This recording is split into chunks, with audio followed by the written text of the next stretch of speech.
कल जो हम लेक्चर कर रहे थे उसमें कुछ हमारे पास प्रोग्राम्स रह गए थे। लास्ट के लिए 3 प्रोग्राम हमने कवर करने हैं। ये स्वैप वाला क्लियर हो गया था, 2 मेथड से कराया था, without third variable, with third variable. जी हो गया सर। ठीक है। अब इसमें देखिए नेक्स्ट जो क्वेश्चन नंबर 3 है, इसमें हमने करना है एक प्रोग्राम राइट करना है जिसमें हमने कैरेक्टर फ्रॉम अस्काई वैल्यू से हमें जो है डाटा को प्रिंट करना है। फोर्थ प्रोग्राम में हमारे पास 2 नंबर को हमने ऐड करना है, लेकिन यहाँ पे जो नंबर हमारे पास इनपुट होंगे वो कमांड लाइन आर्गूमेंट से होंगे। फिफ्थ में है हमारे पास write a program to calculate the compound interest. Compound interest calculate करना है, उससे रिलेटेड है। तो सबसे पहले हम करते हैं क्वेश्चन नंबर 3। इसका सोल्यूशन जो है हमारे पास वो इस तरह से है। यहाँ इसने 2 एग्जाम्पल दिए हुए हैं, स्मॉल लेटर्स में और कैप्स लेटर में। हमने किया क्या है, इस प्रोग्राम के अंदर एक क्लास हमने बनाई है डेमो, मेन मेथड लेके हम एक कैरेक्टर वेरिएबल डिक्लेयर कर रहे हैं। टाइप इज़ कैरेक्टर, ए कैर कोई वेरिएबल है हमारे पास। यहाँ हमने लूप चलाया है। नॉर्मली जब हम लूप चलाते हैं तो हम उसको स्टार्टिंग वैल्यू देते हैं, कहाँ से स्टार्ट करना है। जब फॉर लूप आप यूज़ करते हो तो हम जैसे ज़्यादातर नुमेरिक में ही यूज़ करते हैं इसको, 1 to 10 या जो भी आप स्टार्ट करना चाहते हो। यहाँ हमने इसको कैरेक्टर्स में स्टार्ट किया है। जो हमने वेरिएबल यहाँ डिक्लेयर किया है उसको हमने स्टार्टिंग वैल्यू ए दी है, और यहाँ पे हमने उसको कंडीशन दी है अप टू 26 कैरेक्टर वो प्रिंट करेगा ए टू जेड। तो हमने यहाँ दे दिया है लेस देन इक्वल टू और इंक्रीमेंट एक्सप्रेशन दे दिया। अब इसका हमारे पास जो आउटपुट आएगा वो कैसे आएगा। सबसे पहले हमारा जो है ए वो स्टार्ट होगा, फिर हमारे पास बी। लेकिन यहाँ पे हमने नीचे एक मेथड लगाया हुआ है system dot out dot print L, जिसमें हमने बाइट ए कैर दिया हुआ है, बाइट ए कैर। पहले इसका हम एक प्रोग्राम का आउटपुट देखते हैं, हमें ज़्यादा इसको एक्सप्लेन करने में इजी रहेगा।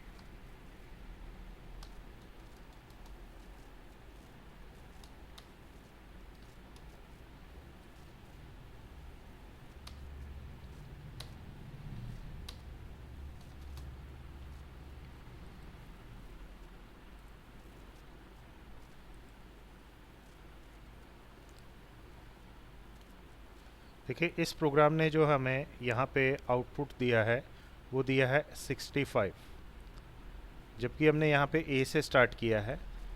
तो अस्काई कोड जो ए अपर केस में होता है वो हमारे पास 65 से स्टार्ट होता है। अस्काई कोड बी जो है 66 होगा इस तरह से। तो अप टू ये 26 तक हमारे पास चला जाएगा। ये अस्काई नंबर्स हैं।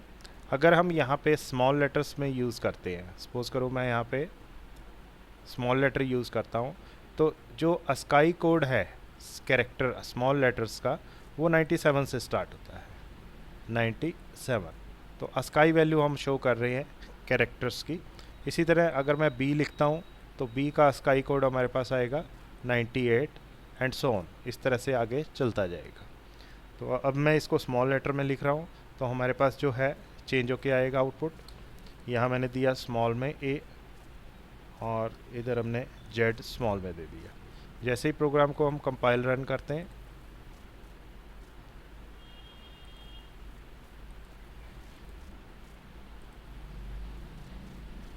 तो हमारे पास देखिए फर्स्ट ए की वैल्यू जो है स्मॉल में ए वो 97 है, उसके बाद बी की वैल्यू जो है वो 98 है।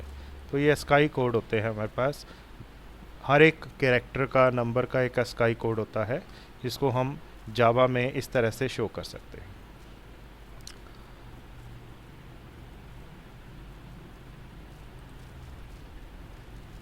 नेक्स्ट प्रोग्राम में हमारे पास है write a program to add two number by using command line argument. अब नॉर्मल हमने दो नंबर को सम किया हुआ है, बड़ा इजी है। आप दो वेरिएबल्स लेते थे, तीन वेरिएबल्स लेते थे, डाटा इंसर्ट करके उसको ऐड करा के थर्ड वेरिएबल के थ्रू हम शो करते थे। लेकिन हमने कोई यहाँ पे जो है वेरिएबल का टाइप नहीं स्पेसिफाई किया हुआ, हम कमांड लाइन आर्गूमेंट के थ्रू डाटा दे रहे हैं। लेकिन हमें कंटेन करने के लिए वेरिएबल्स चाहिए। अगर आपका डाटा इंटीजर में इंटीजर लोगे, फ्लोट है तो फ्लोट लोगे। जैसे हम पहले इनपुट करते थे तो हमें पहले यूटिल पैकेज लेना होता था, फिर हम क्लास लेते थे स्कैनर क्लास, फिर उसका मेथड हम कॉल करते थे, ऑब्जेक्ट बना के मेथड कॉल करते थे, next integer next float. Command line argument में हमारे पास बड़ा इजी है, जस्ट आपको मेथड क्या लिखना है, this one, this is the command line argument. इतना पार्ट जो है कमांड लाइन आर्गूमेंट का है। अब यहाँ पे हमारे पास ये क्या चीज़ आती है, ये हमारे पास कास्टिंग आती है। कास्टिंग हमने लास्ट टाइम पढ़ी थी, डाटा टाइप कन्वर्जन को हम कास्टिंग बोलते हैं। हमारे पास कमांड लाइन आर्गूमेंट्स में जो भी डाटा जा रहा है, अगर वो इंटीजर फ्लोट में जा रहा है या इंटीजर में सॉरी कैरेक्टर में जा रहा है, तो हमारे पास वो डाटा इंटीजर में कन्वर्ट कर देता है। तो एक्स और वाई में डाटा जो है आपके पास इंटीजर में कन्वर्ट हो जाएगा।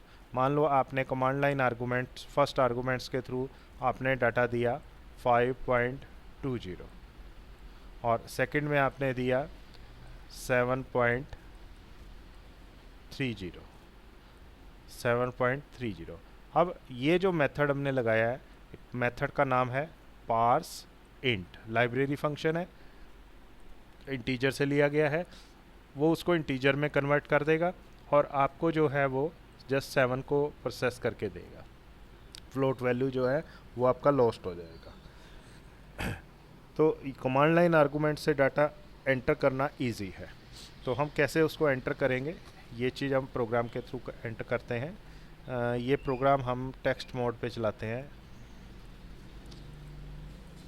क्योंकि हमें इसको रन टाइम में डाटा देना है। तो जब हम इसको IDE पे चलाएंगे, नेट ई बीन्स पे, तो वहाँ तो कंपाइल और रन दोनों इकट्ठे होके आ जाते हैं। तो इसलिए हम इसको जो है रन टाइम में एग्जीक्यूट करेंगे। तो यहाँ मैं एक सिंपल एडिटर ओपन कर रहा हूँ, नोटपैड या कोई भी आप एडिटर ओपन कर सकते हो। इसके अंदर आपने ये प्रोग्राम जो है टाइप करना है।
एस प्रिंट करेंगे ना सर, एस प्रिंट करेंगे, एक्सपोज हुई थोड़ी उसमें।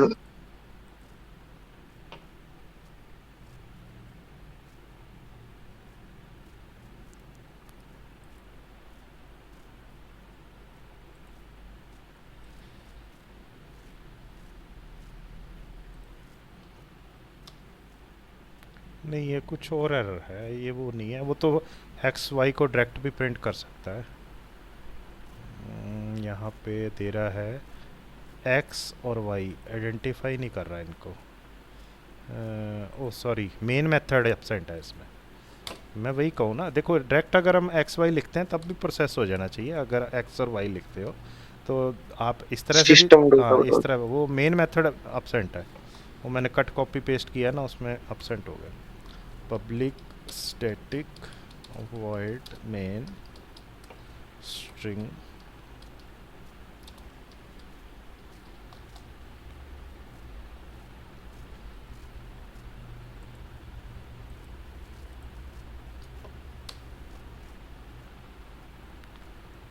expected x and y is expected।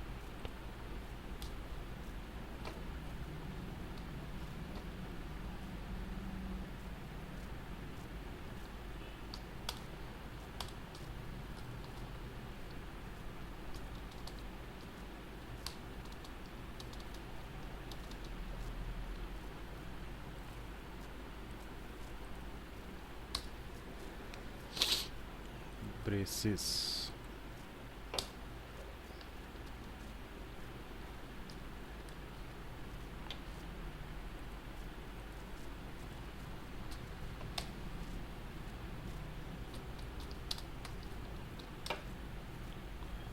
अब देखिए एरर दे रहा है।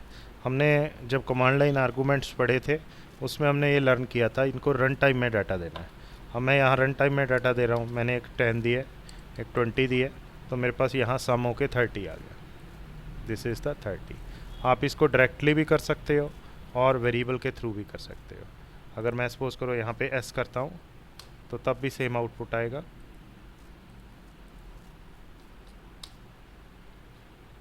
कंपाइल करना है पहले, फिर आपने रन करना है और जो भी नंबर देने हैं, सपोज करो यहाँ मैंने 50 और यहाँ मैंने दे दिया 40, एंटर किया तो हमारे पास दोनों का एडिशन होके आ गया। अगर मैं यहाँ पे डाटा पॉइंट्स में देता हूँ, सपोज करो मैंने ये पॉइंट्स में दिया, फर्स्ट नंबर, सेकंड नंबर जो है वो भी हमने पॉइंट्स में दिया, तो यहाँ पे ये प्रोसेस होके नहीं आया।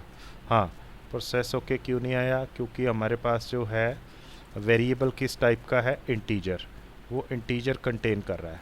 लेकिन ये हमारे पास जो हैं पैरामीटर, इसको कन्वर्ट नहीं कर रहे, पार्स इंटीजर। अगर हम इसको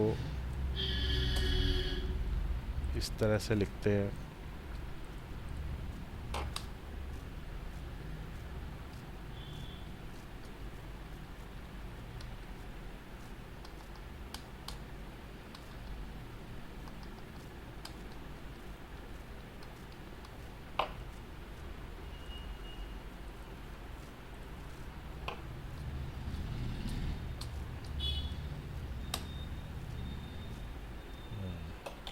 ये सपोर्ट नहीं करेगा, इसको डायरेक्टली सपोर्ट नहीं करेगा। हाँ, यहाँ जो हमारे पास string can not be converted, वो इसको स्ट्रिंग की फॉर्म में ले रहा है, इसीलिए ये मेथड जो है यहाँ पे लगाया हुआ है। फ्लोट को ये प्रोसेस नहीं करेगा, इंटीजर डाटा को करेगा। लेकिन आपने जब वेरिएबल को ट्रांसफ़र करना है तो आपके ये मेथड साथ में लगाना पड़ेगा, पार्स इंटीजर कास्टिंग के लिए। बाय डिफ़ॉल्ट वो उसको स्ट्रिंग की फॉर्म में लेता है।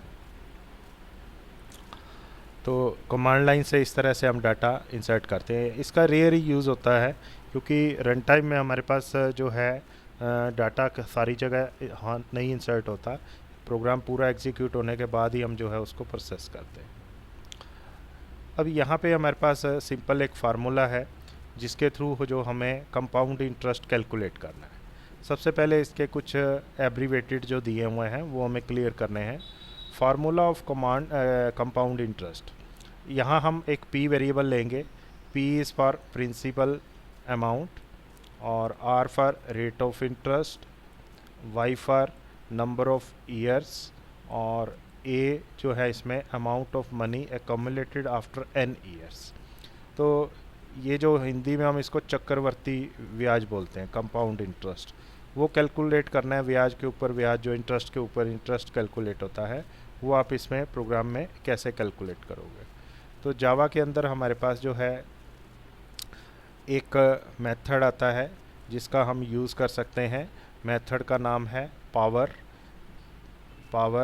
और ये मैथ क्लास से मेथड लिया गया है। इसके अंदर ये पैरामीटर हमें पास करने हैं। अगर हम प्रोग्राम देखते हैं तो प्रोग्राम किस तरह से काम कर रहा है। सबसे पहले यहाँ पे हमने जो है डबल में वेरिएबल्स लिए। यहाँ हम डबल या फ्लोट रखेंगे क्योंकि हमारे पास अमाउंट है। अमाउंट जो है रुपीस पैसे में होती है, तो पॉइंट्स इसलिए हमने लिए हैं। पी अभी हमने ऊपर पढ़ा है, principal amount, rate of interest, annual और कंपाउंड इंटरेस्ट। वाई एक वेरिएबल हमने लिया है। स्कैनर क्लास इसका हमने यूज़ किया है इनपुट के लिए। उसके बाद सबसे पहले आपको जो एंटर करना है वो एंटर करना है प्रिंसिपल अमाउंट। मान लो आपने 1 लाख रुपया जो है बैंक में जमा कराया, तो कैसे उसका इंटरेस्ट जो है कंपाउंड इंटरेस्ट कैलकुलेट होगा। तो सबसे पहले जो हमने यहाँ मेथड यूज़ किया है नेक्स्ट डबल, ये हमने ऑलरेडी किए हुए हैं इनपुट के लिए। आपको मैंने लाइब्रेरीज बताई थी, इसमें next float, next integer, next double, next line, ये सारे मेथड्स हैं। तो हमने डाटा एंटर करना है principal amount, rate of interest, मान लो हमारा जो है रेट ऑफ इंटरेस्ट 10% के हिसाब से वो हमने दिया। ईयर कितने ईयर्स के लिए जो है वो हमने एंटर किया है। अब जो भी हमने पैरामीटर में डाटा दिया है हमने वो पास करना है पावर मेथड को। ये फार्मूला इसका 1 plus double 1 divided by r comma y. तो आपके पास जो है हमारे पास एनुअल वो आएगा। एनुअल ए को स्पेसिफाई इसने किया था, ए इज़ फॉर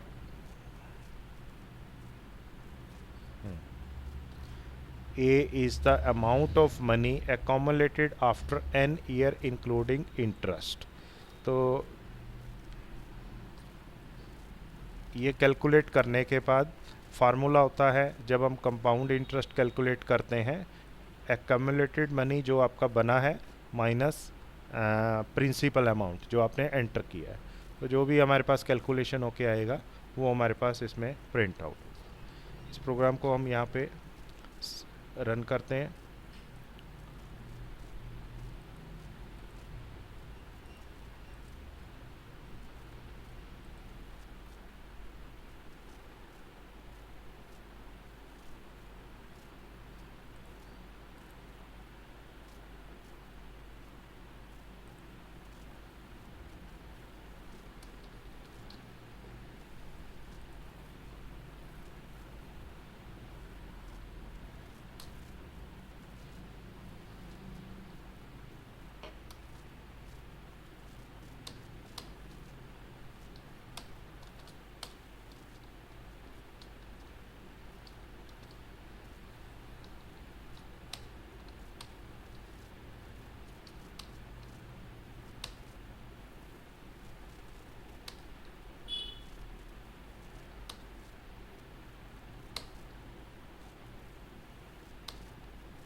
अब इसमें हम प्रिंसिपल अमाउंट एंटर करेंगे। हम यहाँ पे 1 लाख रुपए एंटर करते हैं। रेट ऑफ इंटरेस्ट 10% के हिसाब से, नंबर ऑफ़ ईयर्स 5 ईयर्स के लिए हमने दिया। तो ये हमारे पास जो है कंपाउंड इंटरेस्ट इसने कैलकुलेट करके दिया है 61,051। ये हमारे पास जो है कैलकुलेशन होके आए। तो ये हमारे पास एक मेथड है कंपाउंड इंटरेस्ट कैलकुलेट करने का। तो ये कंप्लीट हो गया। अब हम नेक्स्ट लेसन थोड़ा सा देख लेते हैं, इजी है, कोई ज़्यादा मुश्किल नहीं है। ये आपने सी में किया होगा। इसके अंदर हमारे पास ऑपरेटर्स की बात हो रही है। यूजिंग ऑपरेटर, ऑपरेटर क्या होते हैं जो डाटा को ऑपरेट करते हैं। जैसे आप दो वेरिएबल्स लेते हो, उनको सम करते हो, आपने ये जो इसमें सिंबल यूज़ किया है प्लस का symbol, these are called operator. जो ए और बी है इनको हम बोलते हैं identifier. These are identifier. Identifier या वेरिएबल के नेम, इनको ऑपरेट हम जो करते हैं वो ऑपरेटर से करते हैं। जब ऑपरेटर हम यूज़ करते हैं तो हमारे पास इसकी डिफरेंट कैटेगरीज आती है, जिसमें से एक कैटेगरी है जो मैथमेटिकल सिंबल्स हैं, जिसमें अर्थमेटिक ऑपरेटर आते हैं, प्लस, माइनस, मल्टीप्लाई को हम स्टार से यूज़ करते हैं प्रोग्रामिंग में। आपका कोई भी प्रोग्राम है सी प्लस प्लस जावा, तो आप मल्टीप्लिकेशन के लिए स्टार यूज़ करोगे। डिवीज़न और मॉड्यूलस रिमाइंडर काउंट करने के लिए वो उसका हम यूज़ करते हैं।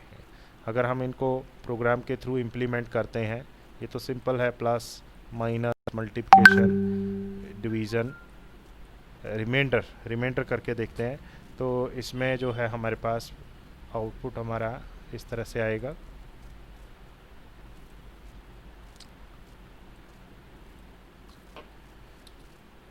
Integer a is equal to 10, integer b is equal to 4। अब यहाँ पे हम जो है system dot out dot print ln ये लिखते हैं। हमने यहाँ पे a रिमाइंडर b ये दे दिया। अब हमारे पास जो इसका आउटपुट आएगा,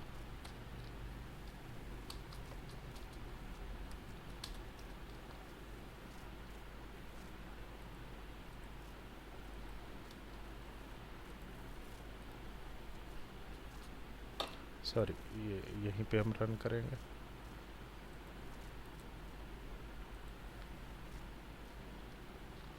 तो यहाँ पे हमारे पास जो है 2 आ रहा है।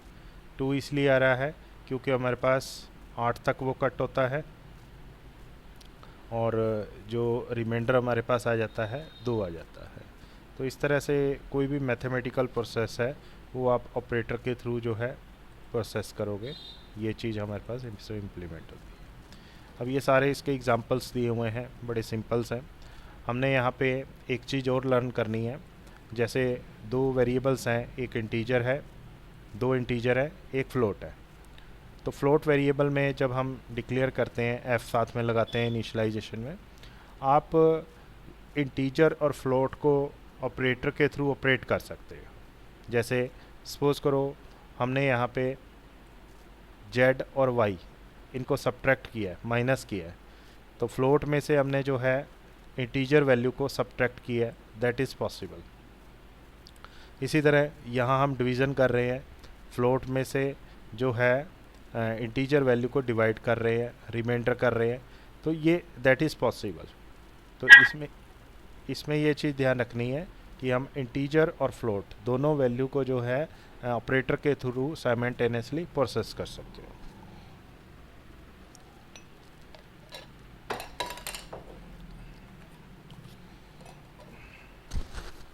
अब इस प्रोग्राम को हम रन करते हैं। हमारे पास जो है आउटपुट, कोई एरर नहीं आनी चाहिए। जो भी हमने यहाँ पे ऑपरेटर यूज़ किया उसके अकॉर्डिंगली हमारा जो है डाटा में आउटपुट मिलेगा।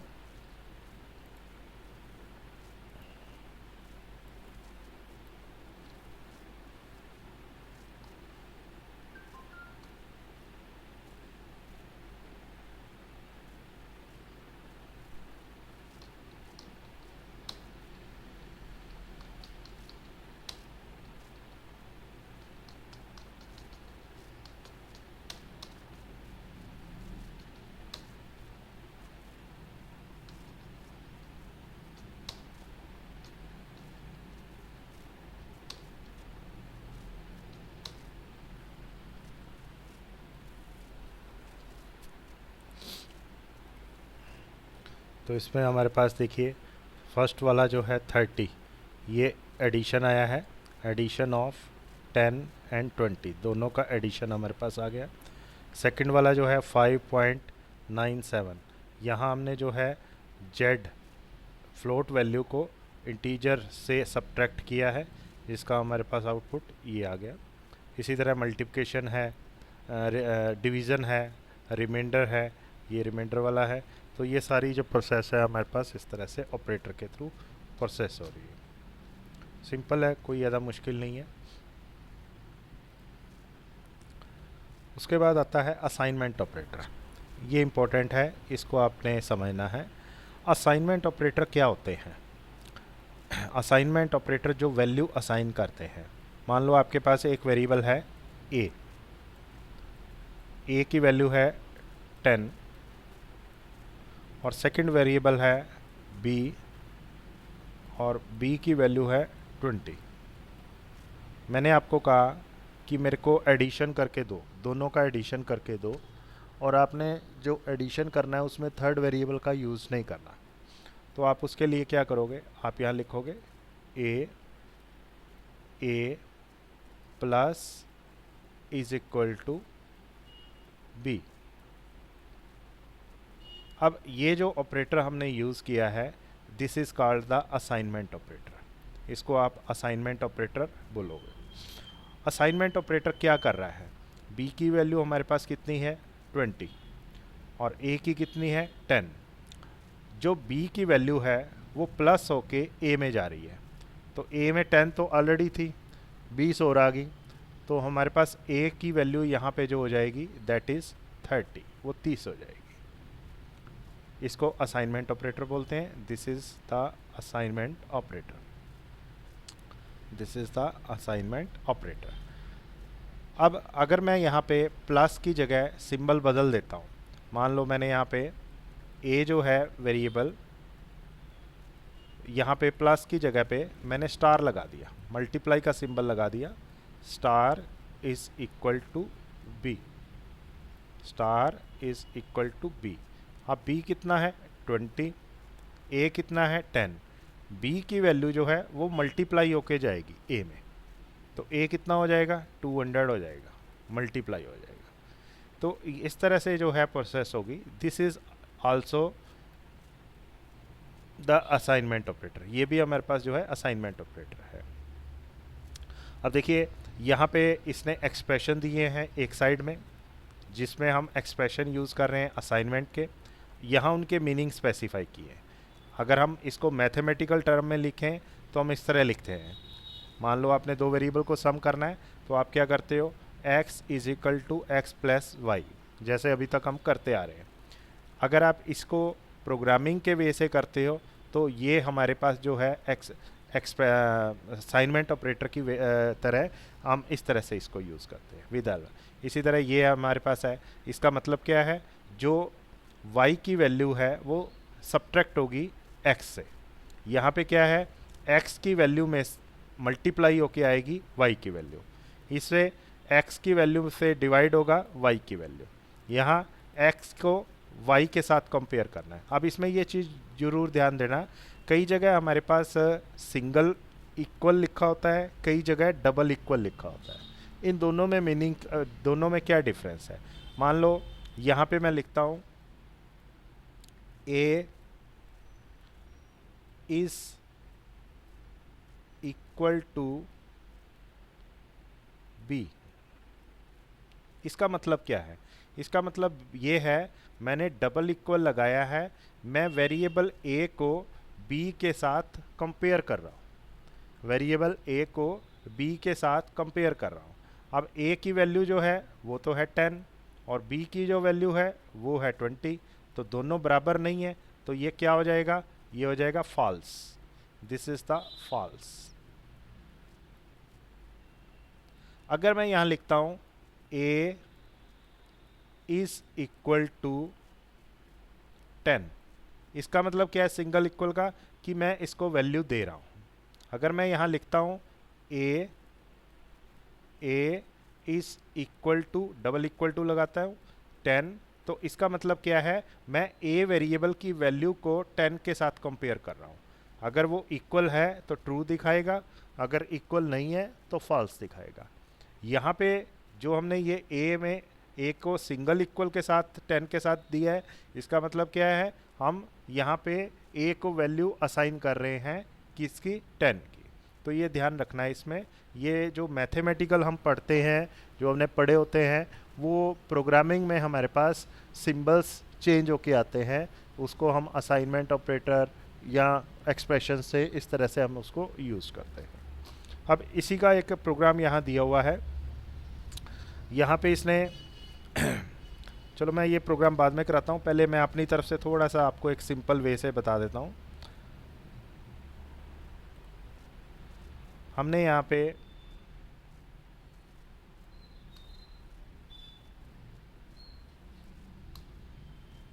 x और y दो वेरिएबल लिए हुए हैं। मैं यहाँ एक्सप्रेशन यूज़ कर रहा हूँ।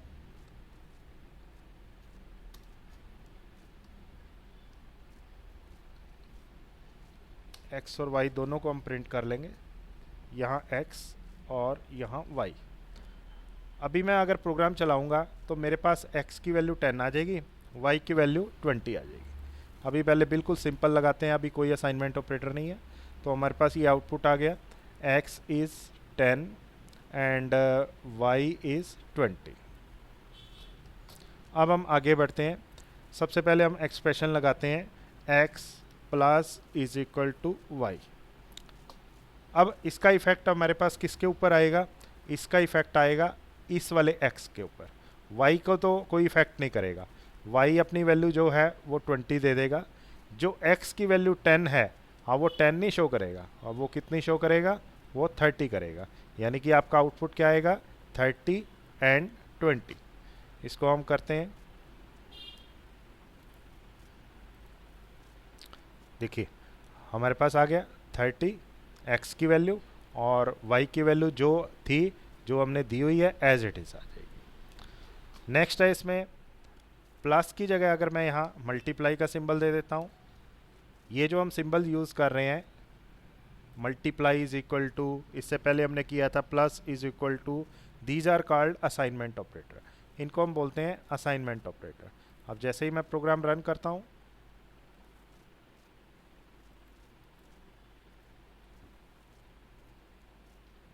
तो इफेक्ट किस पे आया है? x की वैल्यू पे, क्योंकि हमने यहाँ पे असाइन किसको किया है। ये ध्यान रखना है, जब आप असाइनमेंट ऑपरेटर यूज़ करते हो, राइट वैल्यू लेफ्ट को इफेक्ट करेगी, उल्टा नहीं चलेगा। x y को नहीं इफेक्ट करेगा, y की वैल्यू x को इफेक्ट करेगी, जैसा आपने असाइनमेंट ऑपरेटर लगाया है उसके अकॉर्डिंगली। नितिन, क्लियर हो रहा है ये जो मैं समझा रहा हूँ? यस सर हो गया भैया।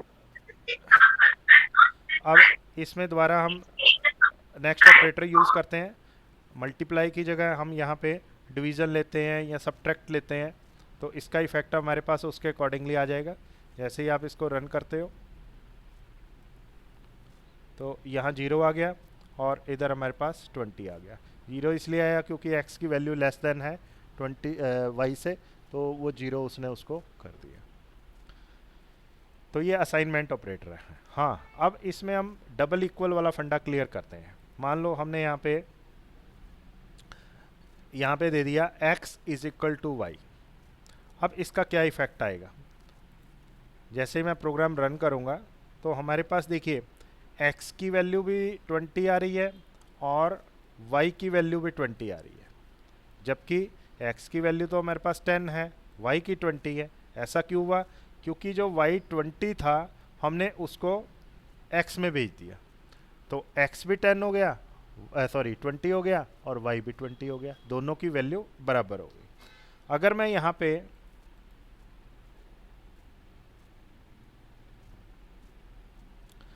यहाँ पे इसको डबल इक्वल लिखता हूँ, डबल इक्वल, अब ये डबल इक्वल हम यहाँ नहीं लिख सकते, क्योंकि हमें इसको इम्प्लीमेंट करना पड़ेगा डायरेक्ट आउटपुट में।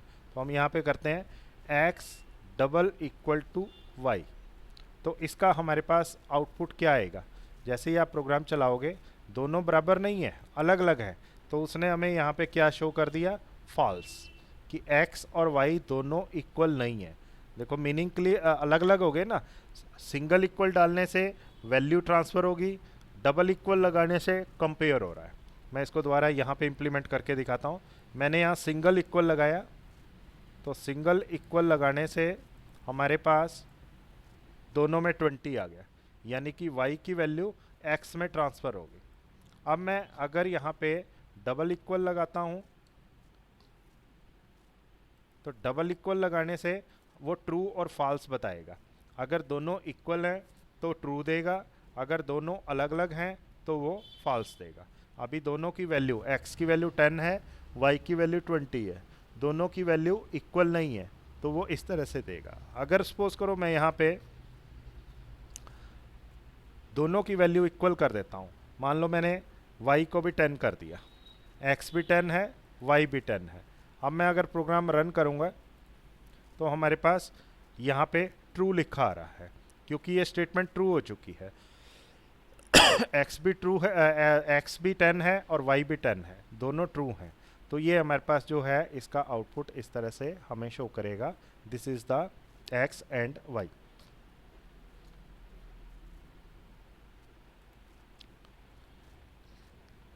इस प्रोग्राम में इसने क्या किया है, इस प्रोग्राम के अंदर 3 वेरिएबल्स लिए हैं, ए बी और सी। अब यहाँ पे हमारे पास क्या है, ए की वैल्यू में हमने 5 को ऐड किया है, तो ए की वैल्यू हमारे पास 5 तो ऑलरेडी थी, 5 इसमें और ऐड हो गया, तो नई वैल्यू, 10 हो गई। हाँ नई वैल्यू जो ए की आएगी वो आएगी 10। इसी तरह बी की बताओ नई वैल्यू यहाँ पे क्या आएगी,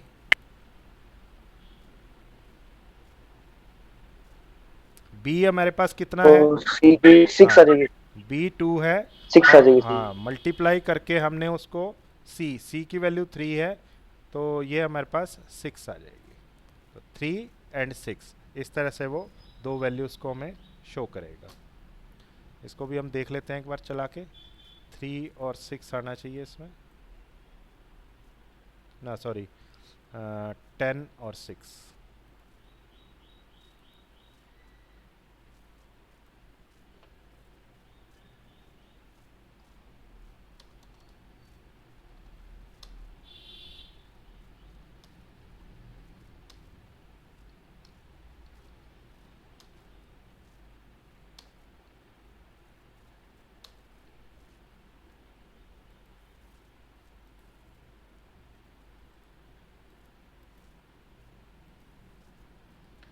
बिल्कुल सही है, जो हमने गैस किया था, ए की वैल्यू 10 हो जाएगी और बी की वैल्यू जो है वो 6 हो जाएगी। नेक्स्ट आता है हमारे पास इंक्रीमेंट और डिक्रीमेंट ऑपरेटर, बड़े इंपॉर्टेंट है। जब हम सिंगल प्लस का यूज़ करते हैं तो इसको बोलते हैं assignment operator, single minus use करते हैं असाइनमेंट ऑपरेटर। अगर मैं इन्हीं को दो सिंबल इकट्ठे यूज़ करता हूँ, मान लो मैंने 2 प्लस के सिंबल यूज़ किए, this is called the increment operator, जो एक वैल्यू ऐड करेंगे। और अगर मैं माइनस के 2 सिंबल इकट्ठे यूज़ करता हूँ तो इनको बोलते हैं डिक्रीमेंट ऑपरेटर।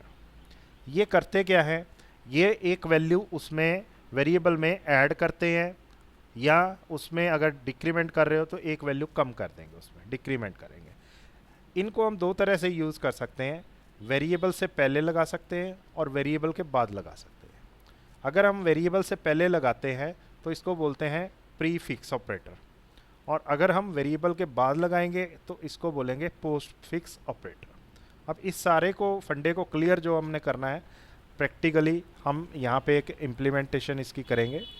मैंने एक वेरिएबल लिया है, वेरिएबल ए वेरिएबल मैंने लिया और यहाँ मैं ए को प्रिंट कर रहा हूँ, तो मेरे पास यहाँ पे जो ए वेरिएबल है वो अपनी वैल्यू शो कर रहा है 5, ए वेरिएबल अपनी वैल्यू शो कर रहा है 5। मैंने क्या किया, यहाँ पे एक स्टेटमेंट लगा दी, ए प्लस प्लस। अब जो मैंने ये प्लस प्लस के सिंबल यूज़ किए हैं इनको बोलते हैं इंक्रीमेंट ऑपरेटर, और ये किस टाइप के हैं, ये प्री इंक्रीमेंट है। प्री इंक्रीमेंट का मतलब जो वेरिएबल ए यहाँ पे हमें प्रिंट किया है, इसमें वैल्यू आने से पहले उसमें एक वैल्यू ऐड हो गई, यानी कि आपको यहाँ जो इसका आउटपुट मिलेगा वो क्या मिलेगा, 6 मिलेगा। 6 क्यों मिलेगा, क्योंकि यहाँ से जब 5 इसकी वैल्यू थी, जैसे ही वो यहाँ पे पहुँच रही है वेरिएबल से आने से पहले उसमें एक एक्सप्रेशन ऐड हो गया, तो वो क्या करता है, उसमें एक नंबर और ऐड कर देगा, तो जो उसकी करंट वैल्यू थी उससे एक आगे नेक्स्ट वैल्यू वो शो करेगा। अब जैसे ही आप प्रोग्राम चलाओगे तो यहाँ पे हमें जो है 6 शो कर रहा है, 1 सेकेंड। अगर मैं इस प्लस सिंबल को यहाँ पे इसके बाद लगाता हूँ तो यहाँ पे हमें वो क्या वैल्यू शो करेगा, 5। क्यों वैल्यू 5 शो करेगा, क्योंकि सबसे पहले ए की वैल्यू हमारे पास प्रिंट हो रही है। इफेक्ट कब हो रहा है उसका, इफेक्ट हो रहा है नेक्स्ट साइकिल में, अगले साइकिल में। इसको मैं थोड़ा सा और चेंज करके समझाता हूँ। मैं अभी इसको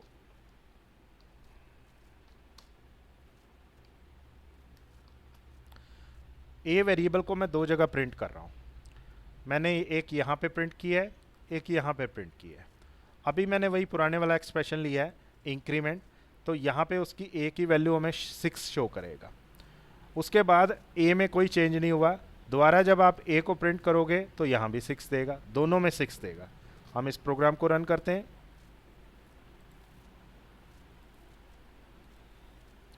देखिए दोनों में सेम डाटा आ रहा है, 6 आ रहा है, 1। अब मैं क्या करता हूँ, जो प्लस प्लस का सिंबल है इसको मैं वेरिएबल के बाद में लगाता हूँ, इसको बोलते हैं post fix. This is the post fix. Yes 5 और 6 हो जाएगा प्रिंट। हाँ, अब हमारे पास यहाँ पे 5 आएगा और इधर 6 आएगा। इधर 5 इसलिए आया है क्योंकि हमारे पास ऊपर से जो वैल्यू वेरिएबल में प्रिंट हो रही है वो हमारे पास अभी 5 है, नेक्स्ट साइकिल पे जो वो इफ़ेक्ट करेगी। तो अब जैसे ही आप प्रोग्राम इसको रन करोगे तो हमारे पास 5 और 6 आ गया। तो आई थिंक क्लियर हो गया होगा ये आपको। ऑपरेटर जो है इंक्रीमेंट ऑपरेटर, इसी तरह है डिक्रीमेंट ऑपरेटर। अगर सपोज करो मैं यहाँ पे डिक्रीमेंट लगाता हूँ, माइनस माइनस का सिंबल, तो अब हमारे पास क्या डाटा आएगा, यहाँ पे क्या प्रिंट होगा, 4 4 4। 4 तो 4। हाँ, दोनों में 4 प्रिंट होगा। Very good. यहाँ पे जैसे ही आप प्रोग्राम चलाओगे तो देखिए दोनों में हमारे पास जो है 4 4 आ गया। और अगर मैं इसको पोस्ट डिक्रीमेंट कर देता हूँ, पोस्ट डिक्रीमेंट में क्या होता है, वेरिएबल के बाद आप डाटा लगाते हो, ऑपरेटर लगाते हो, तो अब हमारे पास क्या आएगा इसका, यहाँ पे 5 4 आ जाएगा सर। हाँ, फर्स्ट वाले में 5 5 4। और 4, हाँ नेक्स्ट पे इफेक्ट करेगा।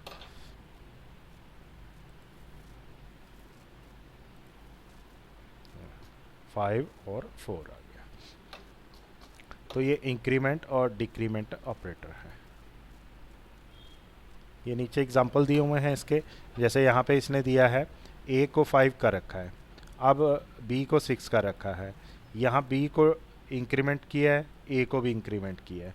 तो जब आप ए को यहाँ प्रिंट करोगे तो ए की वैल्यू कितनी आएगी, ए की वैल्यू 5। ना, ए की 5। देखो वो जो मैंने एक्सप्रेशन लगाए थे वो मैंने अंदर लगाए थे, यहाँ हाँ जी सर, ये बार ये बाहर है। ये बार तो यहाँ से जब वैल्यू प्रोसेस होके जाएगी तो वो हाँ जी, इफेक्टेड तो हो जाएगी, 6 तो 6 हो जाएगी वो। 6 हो जाएगी। और बी जो है वो भी इंक्रीमेंट वो हो जाएगा, बी 6 7 से हो जाएगा। 7 हो जाएगा, 6 और 7। एक बार इसको भी देख लेते हैं चला के, 6 और 7 आना चाहिए इसमें।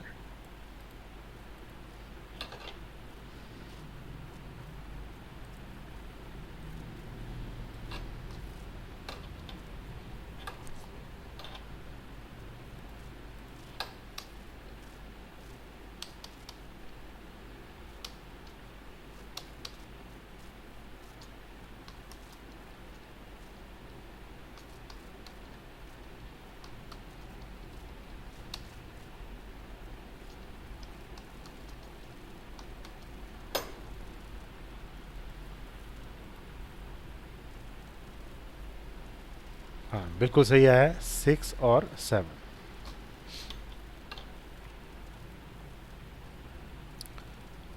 नेक्स्ट इसमें आता है कंपैरिजन ऑपरेटर। कंपेयर करने के लिए हम इनका यूज़ करते हैं। अब कंपेयर करने के लिए अभी मैंने आपको बताया डबल इक्वल जो सिंबल होता है, सिंगल इक्वल वैल्यू असाइन करने के लिए है और डबल इक्वल कंपेयर करने के लिए। अब यहाँ इसका मतलब क्या है, हमने यहाँ एक वेरिएबल लिया है u, इसको हमने 45 के साथ कंपेयर किया है, तो इक्वल टू, ये होता है नॉट इक्वल टू, कि मतलब इसकी वैल्यू बराबर नहीं होनी चाहिए, less than, greater than, less than equal to, greater than equal to. इसको हम जो है एक सिंपल प्रोग्राम से इम्प्लीमेंट करते हैं।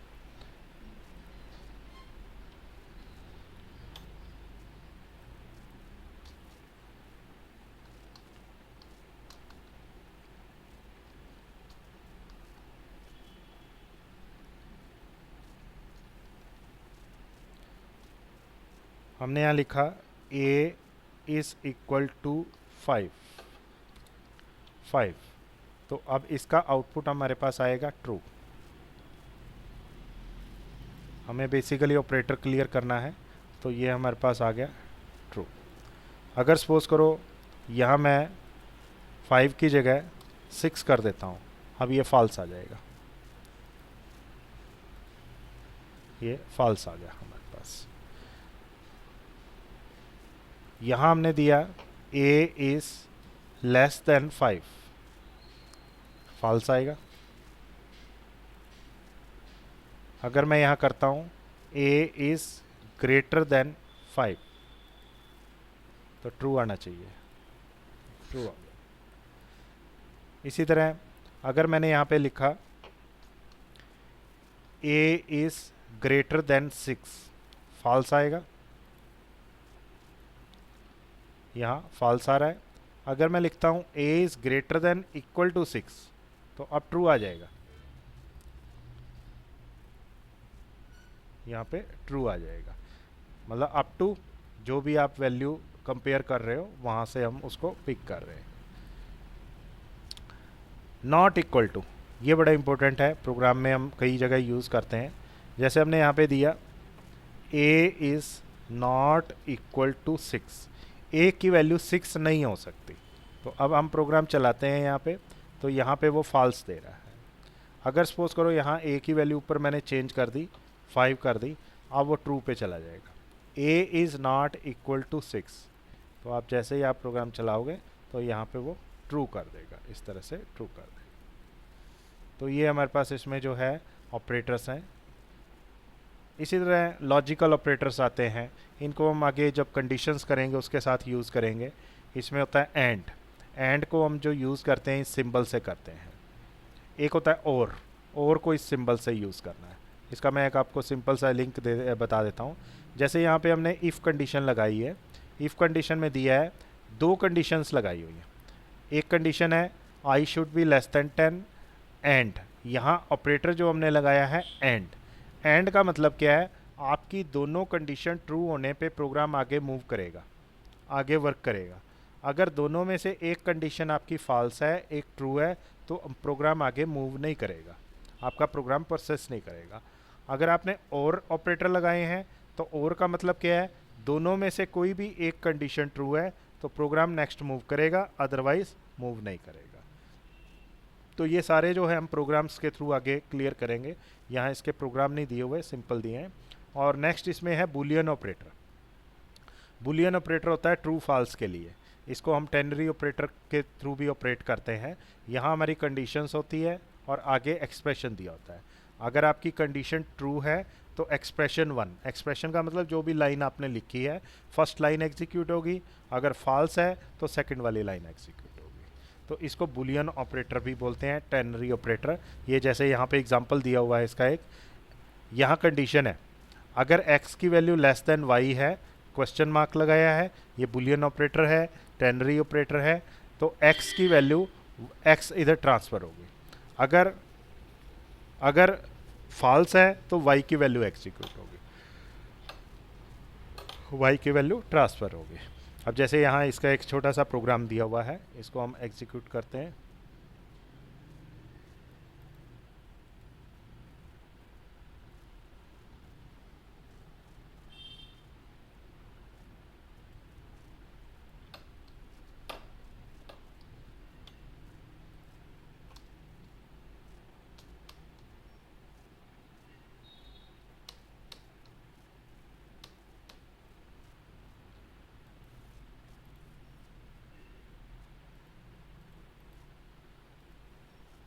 तो यहाँ हमारे पास 10 आ रहा है, 10 आ रहा है।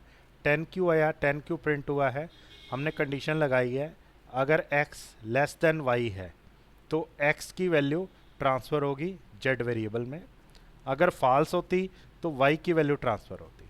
अब सपोज करो मैं यहाँ वैल्यू जो है चेंज कर देता हूँ, x की वैल्यू मैंने 100 कर दी, अब हमारी जो कंडीशन है वो फॉल्स होगी, तो फॉल्स होने पे जो सेकंड स्टेटमेंट है वो एग्जीक्यूट होगी। अब वो हमें 20 शो करेगा। देखिए यहाँ पे उसने 20 को शो किया है।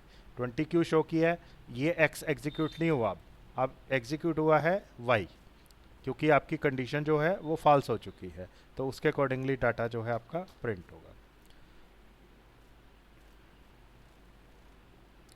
तो ये हमारा बहुत है चैप्टर, सर। हाँ, कंप्लीट हो गया। ये हमने लेसन जो है अभी किया है 5। 5।